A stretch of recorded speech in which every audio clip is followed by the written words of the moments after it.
അരുമയായി പരിപാലിച്ച പശുക്കളെ കൂട്ടത്തോടെ നഷ്ടപ്പെട്ട മാത്യുവിന് സ്വാന്തനവുമായി Lulu group chairman M A. Yusuffali.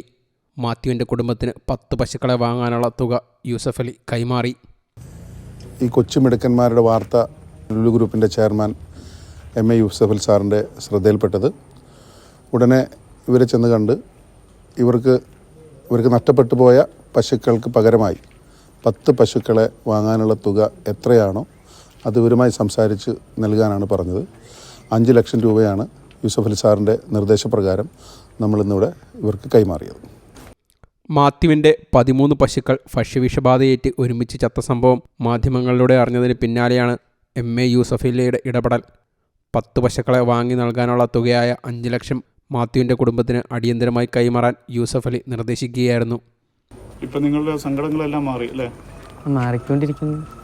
ഇപ്പം ഞങ്ങൾക്ക് മുന്നോട്ട് പോകാനുള്ള പൈസ വരുമാനം ആയിക്കൊണ്ടിരിക്കുന്നു. ഇപ്പം ഞങ്ങൾക്കിതിലും നല്ല രീതിയിൽ ഇപ്പോൾ ഉണ്ടായതിനേക്കാളും മെച്ചപ്പെട്ട രീതിയിൽ മുന്നോട്ട് പോകാൻ സാധിക്കുമെന്ന് ഞങ്ങൾ പ്രതീക്ഷിക്കുന്നു. അതായത് പോയ പശുക്കളെന്ന് വെച്ചാലും ഞങ്ങളുടെ കുടുംബത്തിൻ്റെ ഒരു ഭാഗമായിട്ടായിരുന്നു ഞങ്ങൾ കണ്ടുകൊണ്ടിരുന്നത്. ഞങ്ങളോടും നല്ല സ്നേഹവും നല്ല ഇണക്കവും എല്ലാം ഉണ്ടായിരുന്നതായിരുന്നു പോയതുങ്ങളെല്ലാം. അപ്പോൾ അവർ പോയതുകൊണ്ട് നല്ല വിഷമമൊക്കെ ഉണ്ട് മനസ്സിൽ. എന്നാലും ഇനി അതിനെ അതിജീവിക്കണമല്ലോ. അപ്പോൾ അതിനേക്കാളും കരുത്തോടെ ഇനി മുൻപോട്ട് പോകുമെന്ന് പ്രതീക്ഷിക്കുന്നു. ഈ യൂസഫലി സാഹിബിനെ പോലുള്ള വലിയൊരു വ്യവസായി, വലിയൊരു ആളാണ് നിങ്ങൾക്ക് ഈ സഹായവുമായിട്ട് ഇപ്പോൾ എത്തിയിരിക്കുന്നത്.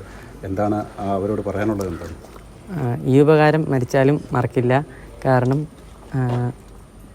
ഞങ്ങൾ ഈ അവസ്ഥയിൽ സഹായിക്കാൻ തോന്നി അത് ഒരിക്കലും മരിച്ചാലും മറക്കില്ല. ഒരു ഉപകാരമാണ്. സാറിനോട് എത്ര പറഞ്ഞാലും തീരാത്ത നന്ദിയാണ് ഞങ്ങൾക്കുള്ളത്. സാറിൻ്റെ എല്ലാ കാരുണ്യ പ്രവൃത്തികളും ഞങ്ങൾ അറിയാറും എല്ലാം ഉണ്ട്. സാറിനോട് ഒരുപാട് നന്ദിയുണ്ട്. നേരിട്ട് സാറിനോട് ഞങ്ങൾക്ക് നന്ദി പറയണമെന്നുണ്ട്. പക്ഷേ വന്ന എല്ലാവരോടുമായിട്ട് ഞങ്ങൾ ആ നന്ദി അറിയിക്കുന്നു. തുടർന്ന് യൂസഫലിക്ക് വേണ്ടി ലുലു ഗ്രൂപ്പ് പ്രതിനിധികളായ രജിത് രാധാകൃഷ്ണൻ, വി.ആർ. പീതാംബരൻ, എൻ.ബി. സ്വരാജ് എന്നിവർ വെള്ളിയാമറ്റത്തെ മാത്യുവിൻ്റെ വീട്ടിലെത്തി കുടുംബത്തിന് തുക കൈമാറി.